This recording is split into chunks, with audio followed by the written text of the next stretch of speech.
another day, another vlog na naman tayo. Ngayong araw pala, gagawa ko ng money bouquet para sa aming minamahal na ina. Dahil kinabukasan na ay 60th birthday niya nga at sasabay na nga rin namin ang Mother's Day.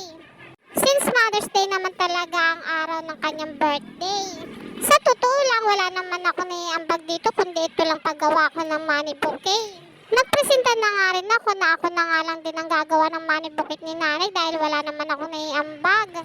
Kesa magpagawa pa sa iba at magbabayad pa. Hindi ako nakapag-ambag kahit gusto ko man mag-ambag, kaya nga lang wala akong pang-ambag dahil ang pera namin ay naubos na nga sa pagpapagamot ko. Sabi ko pa naman nung nakarang taon ay paghahandaan ko nga ang birthday ng nanay ko at mag-iipon ako. Dahil 60th birthday niya na nga at mas gusto kong mas maganda ang maging celebration na mangyari sa kanya. Ako pa nga ang namuno sa GC namin magkakapatid para pag-usapan nga namin ang gaganapin sa celebration ng birthday ng aming nanay. Hanggang dumating na nga tong araw ng birthday ni nanay at ako nga ang walang naiambag. Ano ba yan? Buti na nga lang ang aking mga kapatid ay mababait at gusto din nilang ma-celebrate ang birthday ng aming nanay. Kahit simple lang ay gusto rin namin mapasaya ng kaunti ang aming nanay. Nga pala, huwag nyo na nga lang pansinin pala ang aking malaking tiyan kasi simula na nanganak ako ay hindi na nawala nga itong malaking bilbil ko. Sa totoo lang, mahirap palang gumawa na itong money bouquet. Isa din to sa naging pangarap ko nung bata ko, yung mag-arrange ng flowers. Pero hindi naman bulaklak ang in-arrange ko kundi ang money bouquet dahil nga ito ang nauuso ngayon. Akala ko nga nung bata ako ay napakadali lang mag-arrange ng mga ganitong klaseng gawain. Mahirap din pala.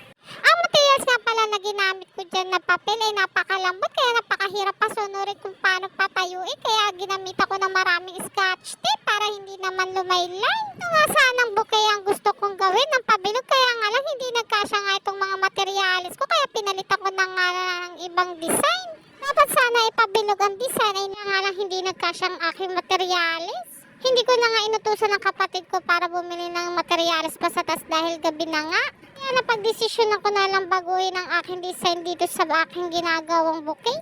Ganitong design nga talaga ang gusto kong ibigay kay nanay. Kaya nga lang hindi nga mag-asya itong wrapper na nilalagay ko nga dito sa aking bouquet. Kaya kahit pagod at puyat na nga ako ay inulit ko pa nga itong gawin. At hindi na nga itong klaseng pabilog kundi pahaba na nga lang ang gagawin ko dito sa bouquet ni nanay. Kaya naman sinimula ko na nga itong gawin at baguhin nga itong ginagawa akong bouquet.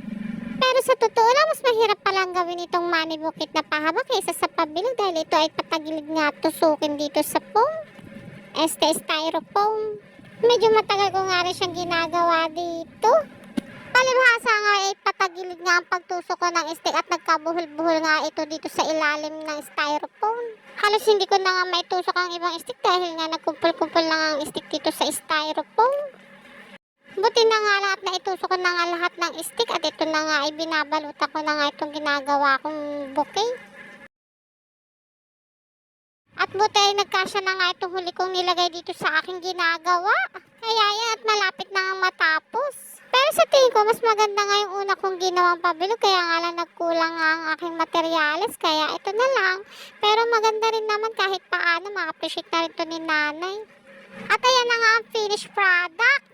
Bukas na nga ang birthday ni nanay, May 12, 2024. At happy Mother's Day na nga rin pala sa lahat ng mga ina. O siya, ang ganda